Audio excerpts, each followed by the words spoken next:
Hi, everybody. Doris Deer here, America's Perfect Housewife. I just wanted to take a moment to thank you for sticking by myself and all of my artist friends over the past year and a half. It's a new normal, but the arts are coming back. That's right, and we're going to come back strong. And I just wanted to say thank you, and thank you from the bottom of my Doris Deer heart. Please remember, a dress doesn't get you anywhere.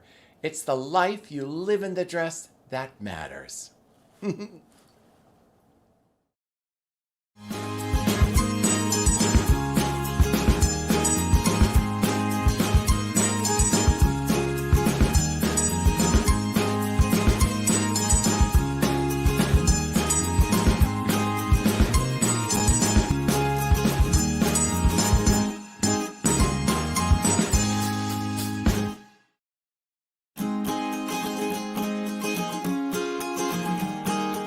Creativity in the Age of COVID with Dr. Judi Bloom and Richard Skipper.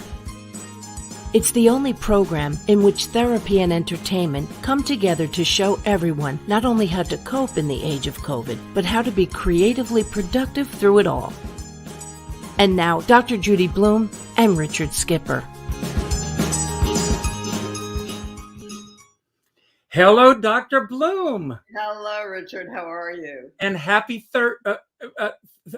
Friday. We're doing a mind trick on everybody because normally we meet every other Thursday. Thanksgiving threw us off a little bit. Right, yeah. First of all, how was your Thanksgiving? It was lovely. Both my kids were here. It was terrific. And we had our neighbors with their 3 daughters. So it was an actual celebration. And everybody was safe. And, it was lovely. And yours? Oh, wonderful. We actually had 2 Thanksgiving dinners, which was a real test for me because I've been nooming since July and still going well. I had a doctor's. That's great. Well, thank you. I've lost 50 pounds. Oh, my God. So my doctor, I walked in on Tuesday morning and he said, "You've given me my Christmas present." So that was great. And then I got boosted later that afternoon. I'm doing a live appearance on Monday night. I'm hosting the Legacy Awards for dancers over 40. And I'm excited about that. But the reason that we are here today on Friday instead of doing this normally on Thursday is because of a very special event that you're doing. So tell us all about that. Well, I was at Art Basel in Miami, which is an annual event. They didn't have it in 2020, of course, but it's back this year. And it's the largest art show, international art show in the world. Wow. And it's just phenomenal. The entire city of Miami, the city of Miami Beach, every inch becomes art in all different forms, both performance art and obviously paintings and sculptures and music, and it's just phenomenal. And they, these giant tents really are erected on the beach. And then, these become giant galleries. We're talking, 100,000 square feet, that kind of thing, right? It's just amazing. And I managed to get to 5 of the art shows, which is a lot. So I saw Art Miami and Context Art and Scope and Design Miami, and then Art Basel itself, which is the one at the convention center. Wow. So a little overload on art, but it was just, it was amazing. So you were there as a spectator. I was there as a spectator. I'm also on the advisory board, though, for the Venice Institute of Contemporary Art in California, in Venice, California. And so, my role there is to help bridge the gap between the consumer and what appeals to the consumer in terms of art, and psychologically how we relate to art in various forms, and what the Venice Institute buys for them to exhibit, right? And the artists themselves, and bridging the connection between buyers and the artists.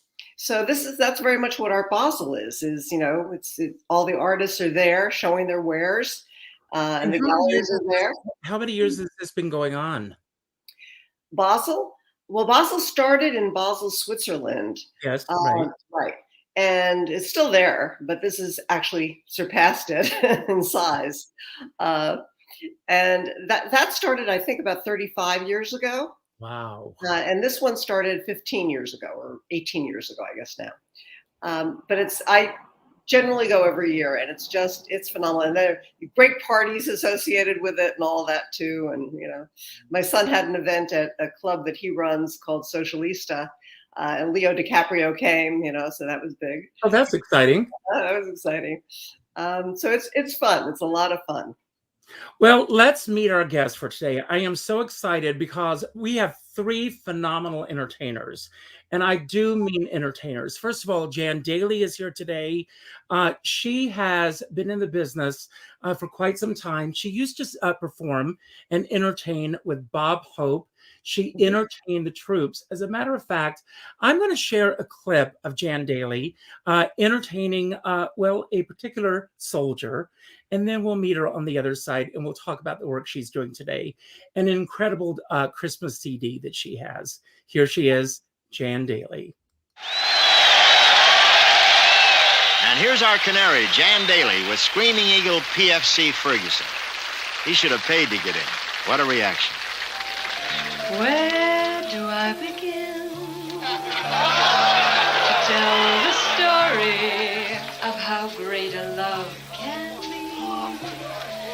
The sweet love story that is older than the sea. The simple truth about the love you bring to me. Where do I start?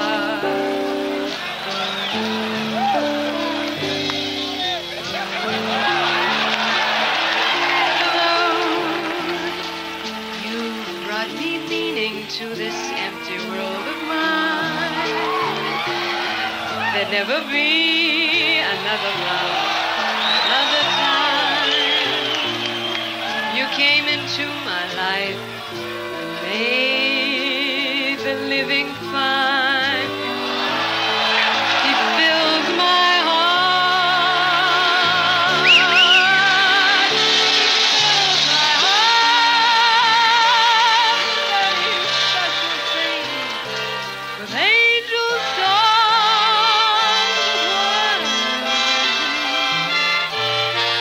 fills my soul. So much love that anywhere I go,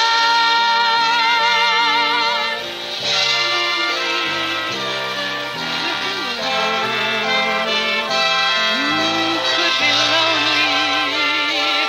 I reach for his hand. It's always there.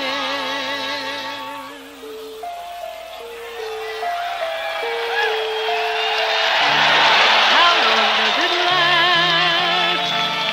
Will love be measured by the hours in a day? I have no answers now, but this much I can say. I know I'll need him till the stars all burn away. And he'll be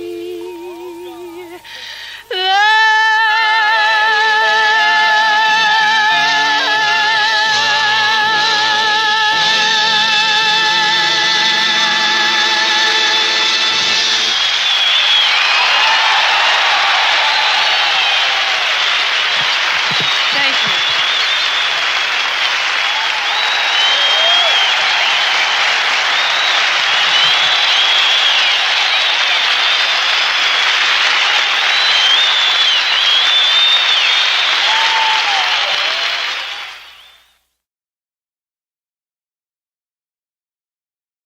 Emotional watching I it. am so moved by that.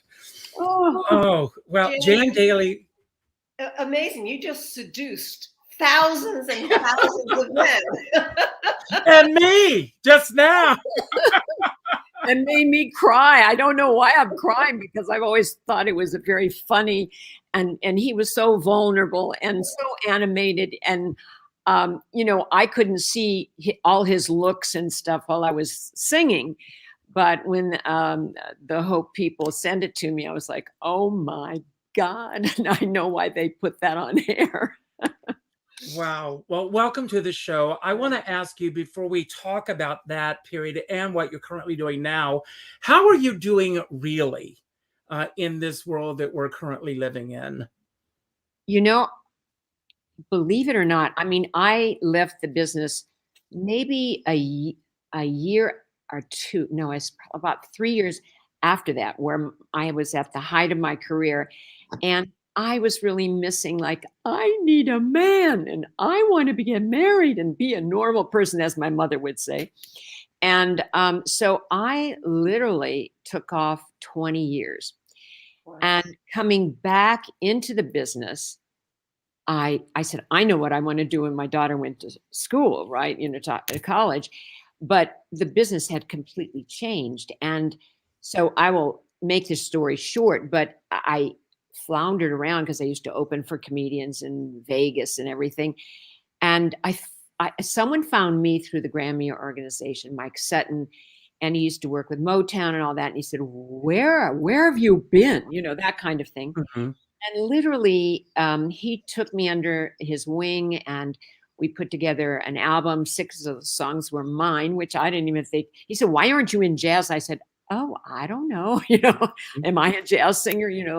And so, short story, actually it's a long story, but I was on the Billboard charts for 22 weeks and reached #1. Wow. So my motto to everyone out there: you're never too young, you're never too old, and it's never too late.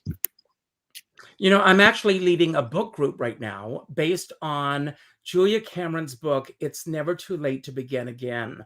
She wrote The Artist's Way. And if everyone who's listening, get this book, It's Never Too Late to Begin Again. And that's her philosophy. Yes. What was it like coming back into the business after being away? And was it, they say it's like riding a bicycle. Was it like that for you? Or was it like getting your sea legs once again and starting all over again? Well, I had, I had changed my career basically, and I was just singing in church, but the church that I happened to sing in was Crystal Cathedral, which was an international television show. And so, and in the middle of this, I was writing songs. So I kept my creative juices going, and it was like riding a bicycle, getting back on it. But because I didn't know where I fit in until Mike found me. But trying to open up, and they said, "Oh, you're a cabaret singer." I said, "What's a cabaret singer?" I didn't even know what that meant either. So I did a lot of cabaret, and that's what led to doing the jazz album and so forth. But I will read that book, because that is my motto. And I tell, students that I see, or young people, if you're a mother right now, it's never too late. I mean, I did the whole mother thing and still am doing mother thing. It never stops. But well, may I ask, what was your major reason for leaving the business? I mean, I know that you were a mom and you have children. Was that the main reason? That was the main reason. I had cancer when I was 23. Wow. So I was told I could never have children.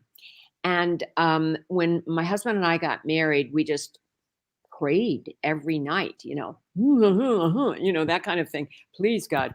And I had this miracle baby. And before that, I had done an entire album in Nashville, and it was ready to go. And here I just had a baby, so they put it on the shelf for a while. And then once I got into, she was 1, and I'm like, I can't leave her. I was still finishing up. So I would go to Nashville, I'd come back. And I think I met them in Chicago, and she walked right past me, and she was like a year and a half, and she didn't even know who I was. And I went, that's it. I was crushed. And they understood, thank God, the record company, and gave me the tracks, which I later re-recorded and released as an inspirational. Even though half the songs you'd never know were Christian product, that kind of thing. But that was the main reason. Well, that's great. Judi, anything that you want to ask before I bring our next guest on? Yeah, Jan, I'm curious about the Bob Hope tour, like what that was like for you, and what working with Bob Hope was like. He was an amazing man, and since I was a little kid, I watched every show he had, and later I did an album to tribute called "Where There's Hope," and find that on my website. And I do have to just plug my Christmas album, Home for Christmas, which I wrote because of Bob Hope and the troops. And I realized, when we were all there for Christmas time, how we wanted to be home. And so it's called Home for Christmas. Oh, I love it. Will you be able to sing us a song? Oh, I could. I think that would be great. You mean like right now? Or when we get to the end of the show or something? I could. Sure, but maybe at the end of the show. I think maybe at the end of the show we'll do something. But I'll share my Bob Hope.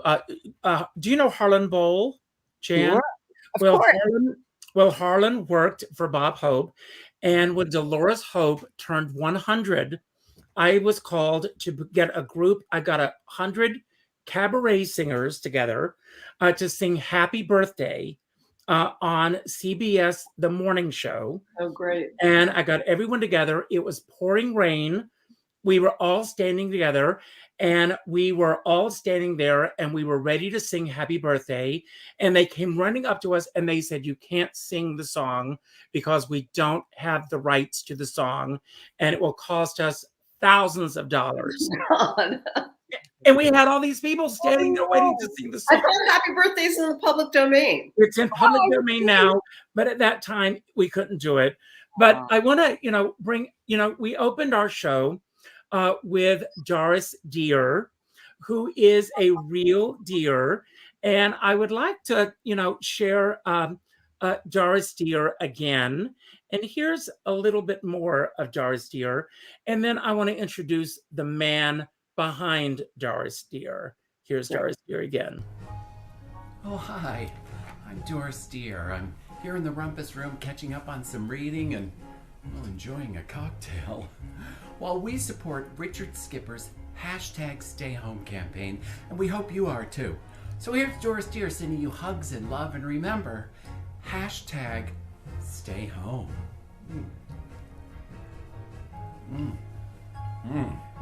That's good. Oh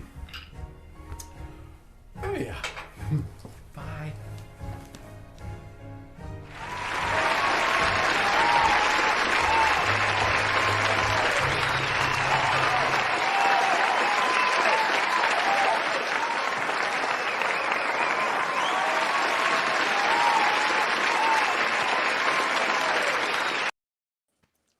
Now, that was done when we were being asked to stay home at the beginning of COVID. Now we're being asked to get out and get among the living again. Here is Ray DeForest, Doris Dear. See, you make me drink, Richard. You make me drink. Doris Dear, I know the story behind how Doris Dear came to be. But for Jan and Judi, tell them the genesis behind Doris Dear and how it came to be. Simply, I mean, I've been a full-time working actor-singer for 42 years. It's all I've ever done. I've been very lucky. And then my mom was diagnosed with dementia and Alzheimer's. And, I come from this amazing family. My mom was Taffy. My dad was Duke. Well, you can't make up things like that. I mean, come on. The material writes itself. Growing up on Staten Island, New York. I mean, they were like the ultimate mid-century middle-class America. That's how we grew up. And they were really something. And I came out as a gay man in 1974 to them at the table. When my dad asked to pass the potatoes, I like picked them up and I started to shake and I turned and said, "I'm gay." And they all kind of looked at each other, and my dad said, "Well, okay, can I have the potatoes though? They're getting cold." And that was it. I was like ready for it to get a suitcase and run. So I had this amazing family. They're really amazing. And when mom had Alzheimer's and we spent 5 years going through that decline, she was a model. She was in Vogue and in all the magazines and walked in Paris in the late 40s and early 50s. That's where she got her name Taffy. And then she gave that up and was a fierce believer in equal rights and marched and did all this amazing stuff, changed laws in New York City. So I just wanted to honor her. And I decided to write, like everyone who said, "Oh, these stories should be in a book." And I write a book. Like, oh yeah, everyone can write a book. It's like the hardest thing to do, write a book. So I said, I know how to write a book, but I know how to write a show. So I decided, never worked in the cabaret world. I wrote a show for the cabaret world. I was going to do it one night at the Triad Theater. I was backstage. My husband came in. I said, "Look, just tell everyone to sit up front because I want to feel like there's a full house." And he said, "Well, we just turned away 20 people. I was like, "Wait, what? Nobody even knows me in cabaret. Who's here?" And it was a success. And here I am 7 years later, and it's about 90% of my career now, traveling the world and doing my series and everything else. It's really a gift to live. I lost my sister suddenly to a brain aneurysm right before COVID at 64 years old. And it rocked my world. It changed my world. My dad's death from cancer changed my world. My mother's from Alzheimer's was immensely painful for me. And then my sister really made me rethink why I exist. And here I am, Doris Dear, having cocktails and getting paid. Well, Doris Dear also has a very successful show on demand on Broadway on Demand, which has been running since COVID. Has a Christmas show that is with an amazing cast. Look at this amazing cast: Blake Allen, Lena Katrakis, Darius Harper, Haley Swindle, Meg Flather. I mean, everybody's in this show, and it always sells out. It's such an incredible show. And Ray also is on the SAG board. When do you take the time just for Ray? Oh, probably not enough. I mean, Richard and I spoke a little earlier. I mean, it's been a really difficult. I mean, COVID has been difficult for everyone. We lost 6 friends to COVID very early on. When they really didn't even know what to do. They put you right on a ventilator. They didn't know what to do with you. One friend his body sat in a refrigerated car in Long Island for months waiting because they didn't know, nobody wanted it. And Richard can relate to this as many people. It was almost like living through the AIDS epidemic again. Mm-hmm. When I used to go to St. Vincent's and no one would go in the room, and I would bring the food that was sitting out in front of the doors because no one wanted to go in. So it was really hard. I live in an artist building here in New York City. We had a suicide midway through, a Broadway musician who lived alone with no pets. I say pets saved lives. Mm-hmm. Adopting a cat or dog or a bird, anything that required you to get up and take care of them, kept me. And I went through a very dark period in my life during my first divorce from my first partner after 11 years. I got suicidal. I heavily considered suicide, but I reached out to the right people, including my family and a specialist, and got through that dark period in my life. Would I have done it? I don't know, but I know how horrible those days and nights felt. I didn't think I was going to get through it. So I learned a lot about self-care. And then with the passing of my sister, I have to say, it really forced me to reassess my life and why I do what I do, who I am as an artist, what I want out of life, what success means to me, what happiness means to me. All of that changed. How did it change? What epiphanies did you have from Um, that, do you well, think? it's interesting. There's a quote I'm actually reading Albert Schweitzer right now. Mm. I mean, me who hated even going to school, but there's a there. I mean, I'm reading philosophy. I can't it blows my mind. It's not easy for me to understand all the time, but there is a quote I really stick to, and it's success is not the key to happiness. Happiness is the key to success. If you love what you're doing, you'll be successful. Right. So what is success? I mean, look, I've been a full-time actor my whole life. It's always been about another job, pay the rent, pay the bills, buy an outfit, get my hair cut. How do I pay for it? I better work again. I better work. I've never, I have to say, COVID was the first time in my life I actually took unemployment.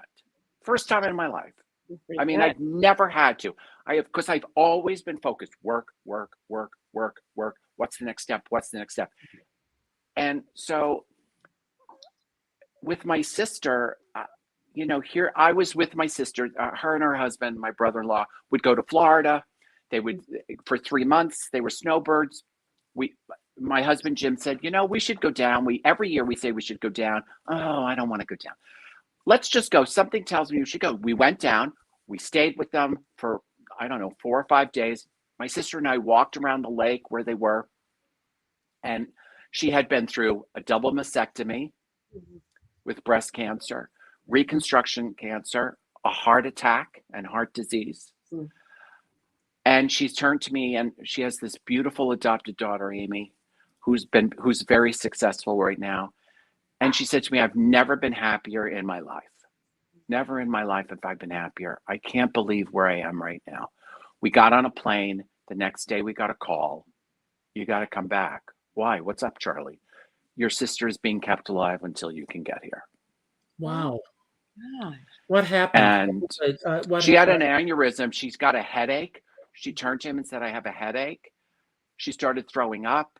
They gave her aspirin. They called the ambulance. By the time they got to the hospital, the brain damage was done. Oh my God. And, it really made me, then you have to live through turning things off. They basically kind of starved to death or stop breathing. It's like that whole process. I've been through it with my father. Went through it with my mother. Now I have to go through it with my sister. That's a process, and you don't have time to grieve until you get through that. And then you get through a wake, and you get through a funeral, and then you sit down and it hits you. And it was like my entire world fell on top of me. And, it made me say to myself, what do I want from life? If I was to go tomorrow, am I proud of my life? And my answer was yes. I do a lot of nonprofit work in the LGBTQ community. I really work at the union with SAG-AFTRA with young actors and help them figure out how to make it through day by day. Mm-hmm. But I really had to look at work especially and come from a different angle, because I only want to do it because it makes me happy. Mm-hmm. Success is, look, it'd be great. Oh, great. I'd be on a TV star, making several million a year in movies and all that. But yes, money's great. Always, who doesn't like having money to be able to pay the bills and have the things in life we want?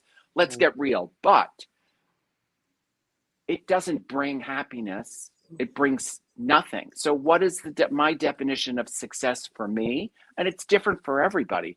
It doesn't mean that anybody else's idea of success is wrong. For me, I want to make sure that every day that I wake up, and especially when I'm on stage, I'm honoring the people who gave me life. And those are my parents, my mentors in this profession, and my husband. And if I can walk away and say, yeah, I did that, then I feel like I'm successful. That's great. And Ray, you're so lucky that you had those 5 days, 4 days in Florida, and that she told you she'd never been happier. Yeah. I mean, boy, if any of us want to have a choice, boy, that's the way I'd like to go. Where you're happy and you're in a good. That's the gift. Well, I want to bring our next guest on. She is in the wings, waiting very patiently. Deborah Zecker. is about to open with her show. She also stepped away for a while and she's back. She is a singer, she's a teacher, she's a rabbi. She has a new show that's about to open at Don't Tell Mama that I think, if I'm not mistaken, encapsulates all of those elements of her life. Am I correct, Deborah? I would say so. Yes, and it was so funny. I'm going to share something with you today. So Deborah was concerned that she didn't have the right equipment that would get her on today. And she said, so can we do a little test? So we did a little test this afternoon, and we were wearing almost the same colors and everything. We look like twins this afternoon. So we're soulmates. I said, we look like brother and sister. I'm thrilled that you're here. Thank you. We just talked about success for him. What does success mean for you as an artist? And how are you doing really in the midst of this crazy world that we're living in? A lot of good questions. Yes. So I actually want to start with a short story. Because I am relatively new to this business, I didn't step away from it. I just only began a few years ago. I don't have a built-in following. I don't have a lot of people who automatically, come to see the things I do. So I'm a little bit shameless about letting people know what I do, I think, as most of us have to be. And so I went to see a new doctor, and I said to the doctor, he knew that I was a singer. And he said, "Are you a professional?" No, he said, "Do you earn a living at this?" I said, "No," because what cabaret artist does, except Marilyn May, maybe. And he said, "But I thought you said you were a professional." I said, "I didn't say I was a successful professional." So how do we define success? For me, success is about finding meaning, and I think very much. As Ray spoke, I have certain. How does one not follow Ray DeForest? I don't mean today. I mean just in general, with all the wonderful things that you do. And so I certainly have been aware of the challenges that you have faced and how you have incorporated those challenges and honored Nancy's memory. Nancy, yes.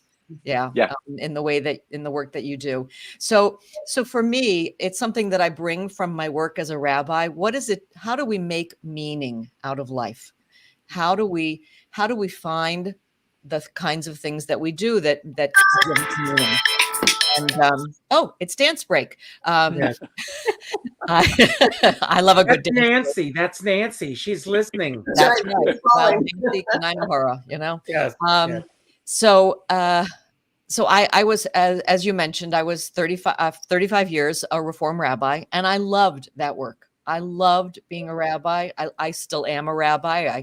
I didn't give it up in the sense, I don't work at it now, but I certainly will always be a rabbi. And that life gave me a tremendous amount of meaning. It was very satisfying and I'd like to think fulfilling for myself and for others. But the need to sing began to gradually take precedence. I was singing liturgically in my congregation, but the need to sing was just, it became overwhelming. And so at a relatively early age, I retired. I retired the year after my youngest child graduated from college. Somebody said to me, the year after your youngest child graduates is the biggest raise you'll ever get, because you're not paying tuition. I love that. So I decided that I could afford to be a starving artist. And I moved. My husband and I more or less moved from Western Massachusetts to New York. I started taking classes. I started going to everybody's show I could go to. One of the first, I don't know if you'll remember this, Ray, but you're one of the first people that I met. I remember. Absolutely. Okay. I remember. And we talked about how you moved to New York. Yeah. To do this. Yeah. And so I started, I started studying and started thinking about how I would want to do this work, and I love doing this work. I had my first show in 2018, and it was kind of a musical memoir of my life as a rabbi and a mom and a wife. I have 3 children, 3 grown children, and now this new show is very different. I guess it's a tribute show. It's called Jewish Caroling, the music of Carole King, Carol Bayer Sager, and Carolyn Lee. And of course, That's awesome. Thank you. I hope Carol that's right. O'Connor? Sorry? No Carol O'Connor? To the best of my knowledge, he was A, not Jewish, and B, nor did he sing. That's true. Yeah, I will say, and I mean this with the deepest respect and love. Somebody said to me, "Are you going to include a section of your show about Stephen Sondheim because he has just died?" And I said, he was not named Carol. Right. Yes. So I do acknowledge him because he was part of a story, but that's it. And of course, the show is a play on the fact that many Christmas carols were in fact written by Jews. That's right. But I wasn't going there. And so I've got these 3 wonderful women whose lives I celebrate and sing their music. And I'm having the best time. We actually had the first performance Wednesday night. And yeah, and I will admit, it was over 2 years since I stood on a stage. And I was very calm until about 10 minutes before the show started. And then all of a sudden I thought to myself, what the hell am I doing here? What is going on? How will I do this? Do I really know the show? And then when I got on that stage and I felt the presence of the people in the audience, it was like coming home. And I was so grateful to be there. And I for the first time in my life, I have a band. I have a band. I never had a band. And somebody said it's like the best addiction. Once you experience it, you can't live without it. So yeah. So I'm very. So when you say how am I really, I am really profoundly grateful. About 2 months ago, even I knew I was doing the show, but about 2 months ago, I was feeling very depressed about sort of this resurgence, Delta. I can hardly remember Delta now that we're into Omicron. And I thought to myself, I've hit a wall. I'm not going to stay in anymore. I'm going to choose judiciously how to be out and to support people in their shows and to reignite my life. And so those experiences plus now getting to do this show. I've been working with Lenny Watts as my director. Tracy Stark is my music director. How lucky am I to work with these incredible people? And so I truly am grateful. That is how lucky are they that they get to work with you? Oh, thank you. Thank you very much.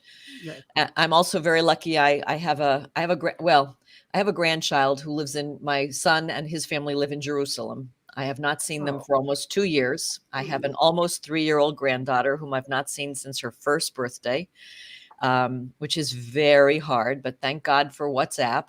That has been redemptive in our lives. And God willing, in the end of April, we'll have a new grandchild. So it's very exciting.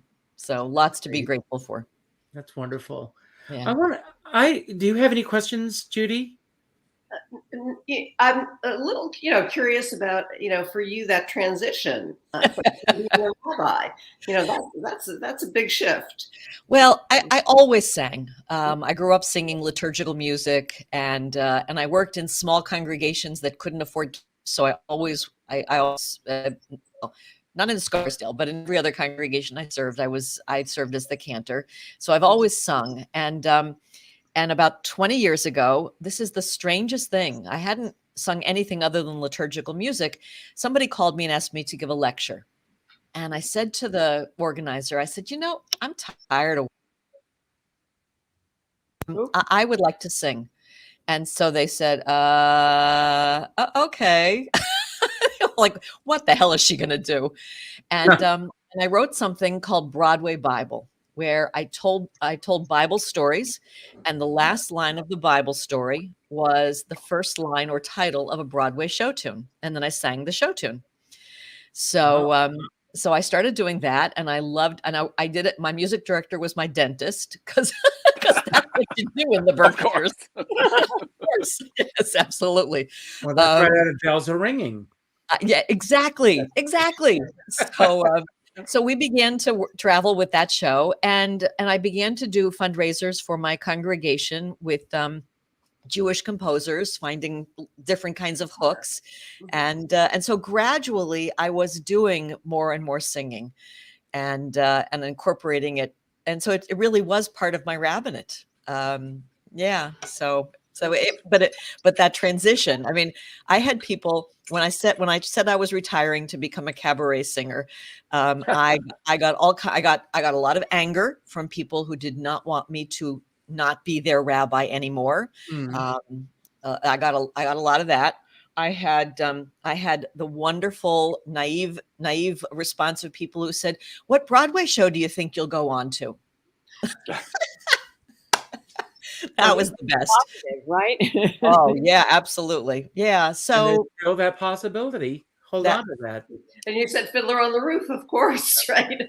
Au contraire. Au contraire. No. Now give me a good Maria von Trapp any day. Yes. To say yes. And happy Hanukkah. Thank you. And to you. So I want to ask each of you, and I'll start with Jan, and we'll move around. What is the biggest impact that the past year and a half plus has had on you artistically that you think that you will carry through in your work moving forward? All of us have had these shifts in our life. I've talked about this in previous shows with Judi, and I feel that this past year and a half, for me especially, has been a pause. I really have reflected a lot on the things that are important in my life and the things that are not important in my life. And it's like I'm not sweating the small stuff anymore. It doesn't matter to me anymore. Having conversations with friends that are getting upset about things that, why does it matter anymore? These things that are not going to impact. I mean, Ray, you talk about losing your sister. I'm so close to my sister. My husband lost his sister, and I know the impact of going through something like that, going through that with him. And I'm sorry that you went through this with your sister. And I remember when this happened with you, and I know the pain that this caused for you. But that's something to stress over. These other things that we stress over. And Ray and I were talking earlier this morning, and I said to Ray, because he was going to be coming on the show, you're getting a free therapy session today. Because, there are all these things that we do stress over. We have no control over whether or not the people across the street are going to wear their mask or not, or whether the people next door are going to get their booster or not, or whether the people sitting on the subway are going to wear their mask or not. What we have control over is how we respond to it. And so I look at how we are all responding to what we're all going through right now. So with that in place, Jan, how has the past year and a half impacted the work that you're doing? I think every moment that is, for me, in music, I so appreciate. I think as a whole, I think most of us are just appreciating these little moments that we took for granted before. And for me, I was promoting another album, which I did during COVID, but I only sang one song. So I wasn't singing for like 6 months while we were putting everything together, because they're like favorites off my last 8 albums. And I had one song that I had held for like 10 years. And I was able to sing it. Well, that 6 months that I wasn't singing, we were doing all sorts of stuff. And I so cherished being able to sing, even if it was in a little studio. I had forgotten, how much I loved it and how much it is a part of me. So from now on, I mean, what I've been doing the last really six months has Alexa, oh no, she'll hear Oh, me. I know, mine too. But I'll say, put on Streisand, or, put on the best of Jan Daly, that kind of thing. And she'll respond. And I do all my meals. My kitchen's right behind me and Alexa's right there. And I don't have a meal without music. And I don't think I know I didn't do that before. And so I think just the appreciation of, and I can't wait to be on stage. And I'm so glad to know that New York is open. Don't tell mamas, because our clubs here are not, a couple have gone down and one is existing at this point. But I know my crowd's not going to come into a small facility. So. And where are you right now? I'm in Los Angeles. So I'm in actually Hancock Park. Okay. And I'm watching the golfers go by and play. I got green grass in front of me, but it's been cold. We're such wimps out here. Yesterday it was like 50 during the day, and that's really cold for LA. Sorry, guys. So anyway, I think I've just cherished little moments, and we've cherished binging, watching movies, my boyfriend and I. And so things. He usually travels a lot. He represents Julie Andrews and Steve Carell and Carol Burnett and stuff. So he's always traveling. So he's never gotten to sit, and we've never gotten to sit and just watch whatever we want to on TV. And that's, to have him home like that has been really, it's been wonderful. That's great. And what about you, Ray? Well, as I said, my sister, that happened right before COVID, about 8, 9 months before, I don't even remember at this point. And then COVID came, and I just took some time, when COVID hit and we had friends get sick and pass away. I just was in no rush to do anything because I thought this is not going away. So, and then I watched all my famous and non-famous friends, all of the people I know who sing, stand in their bedrooms and the kitchen and the bathroom and sing. And I thought, well, good for them, but boy, I don't want to do that.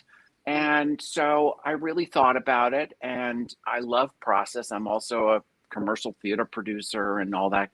And I thought, I'm going to go back. I spent about 12 years on TV hosting shows on the Food Network, HGTV, Lifetime, all this kind of stuff. So I thought, I'm going to go back to that. And I created a show. Broadway On Demand called me. We struck a deal. I produced a show here in the Rumpus Room. I called a lab in Texas when no one else had rapid tests. I bought rapid tests from them. They allowed me to buy them. I sent them to every one of my guests who were coming in because I didn't want to do a Zoom thing. I wanted them in person. I sent them a rapid test. They would have to do it before we came in. My husband was wiping and spraying and cleaning. It really made me it was like crazy. And then we did last Christmas in the middle of COVID, we did a live stream from the Triad Theater where I've been doing my shows. We live streamed it on Broadway On Demand. It was a huge success. I mean, I sold like 500 tickets, which is more than I normally sell. I mean, it was just crazy, but it really was about what brings joy to my life. Mm-hmm. The bottom line was what really brings joy. Because right now, I didn't think I'd make a penny. I ended up making a little bit of money, which was nice. But I just thought if I'm going to do it, and I'm not really going to make money doing it, it has to bring joy to me. So what is that? And I really sat on that, talked to friends about it, talked to my mentors from television about that, and settled where I settled. And then we won a Telly Award. The series won a Telly Award for Best Scripted Online Series.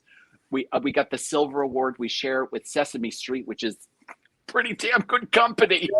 So, I mean, I am waiting for Doris Deer and Big Bird to do a television special together.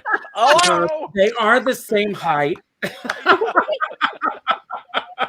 and with my hair, we look related. That's right.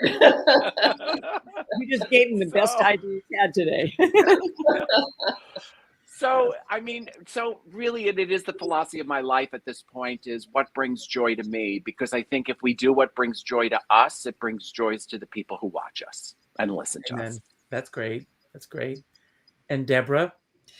Well, I would certainly echo much of what Jan and Ray said, but I would also add to that, and I suspect that both of them do much the same thing, and that is weaving connections between people.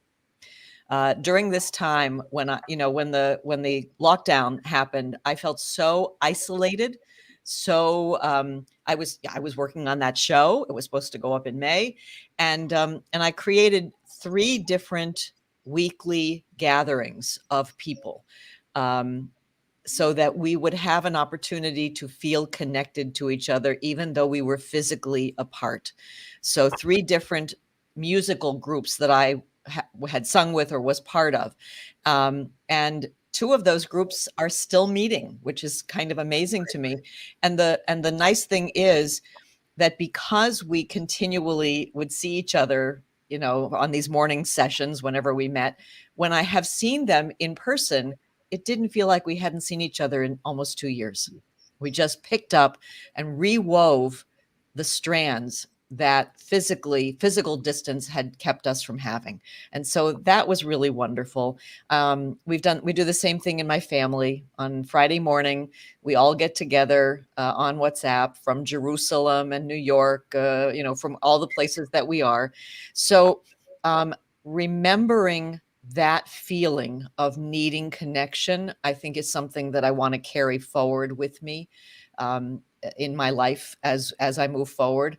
One of the ironic things about being a rabbi, or I think any member of the clergy, is that you're always surrounded by people.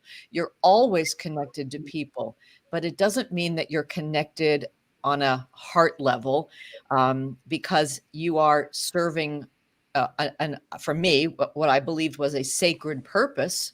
I took my work very seriously, but that wasn't the connection. That wasn't the same kind of connection that I have found in the cabaret community that I cherish, that really has enriched and ennobled my life in ways that I can hardly enumerate. Really quite amazing. So Amazing. Judi, anything that you want to add? Well, I think piggybacking on Deborah on what you're talking about, I think that's probably because now it's more peer to peer. Whereas as a rabbi, you're the teacher, right? That's what a rabbi is. That's and, so it's a different dynamic. Yeah. Well, I used to say that one of the biggest changes in my life was I spent 35 years never using the word I, because it was not about me. Right. It was about them. It was about sacred text. It was about the time. And in cabaret, you get to say a lot of it's me. Me. That was really quite extraordinary for me. So so you're right. So you serve, all the issues of transference and differences in hierarchy. I mean, very much the same thing that you as a therapist encounter is very true for me. So you have deep, heartfelt connections with people, but it's not a friendship connection. No, it's not a friendship. Not appropriate. Yeah. That's great. Well, I can't believe this, but we are at the end of our show almost. Don't go anywhere for just a moment. I want to say some closing remarks, and then each of you are going to get a chance to have your closing remarks. We're going to start with Jan, and then Ray and Deborah, and Dr. Bloom will close us out.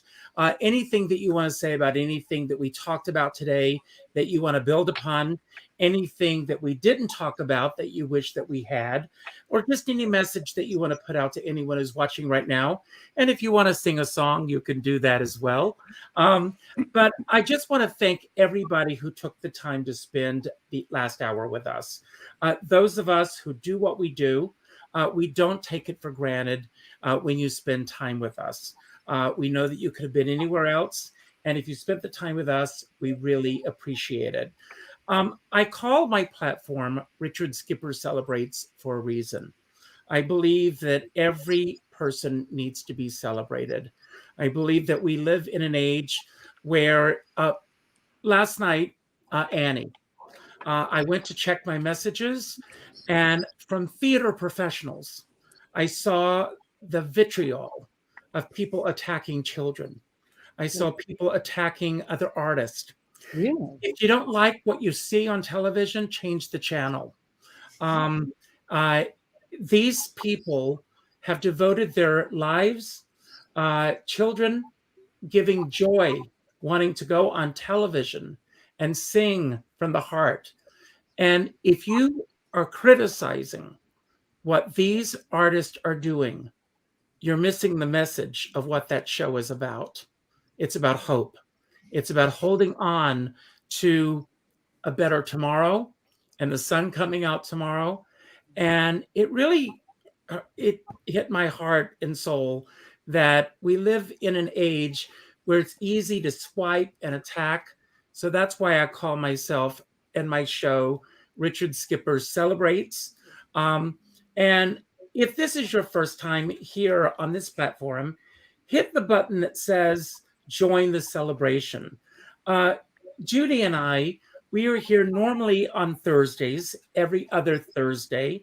And if you have an idea for a show or would like to come on yourself and talk about your artistic bent, what you're doing, what you're creating, reach out to either one of us and just say, I'd like to come on the show. We'd love to have you because we are all about inclusion. We want to bring you on. We want you to talk about what the art is that you're creating. Leave a comment here on this show. Share this with your friends. Tell your friends all about Deborah, Ray, Jan. Buy Jan's CD. Check them out. All of their links are going to be included in the description of this show. Check them out. Go see them if you can, whenever they're appearing, because it's all about, as Deborah said, community, because that's what this is all about. I always end my own shows and our shows together by saying, go out and do something nice for somebody else without expecting anything in return.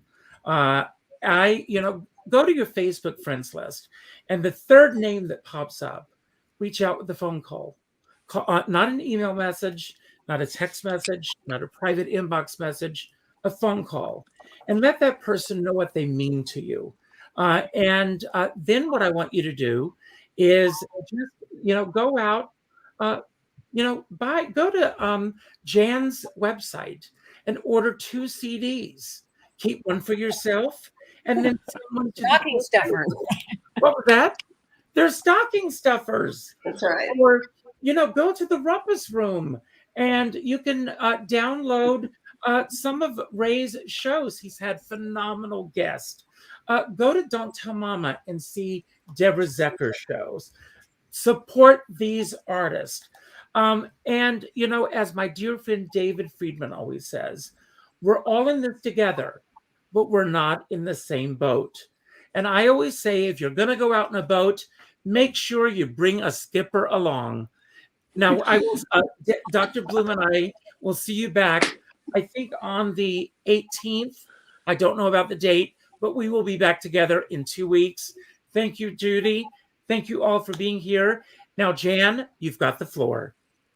I love today. I love you all. I'm so glad I was here.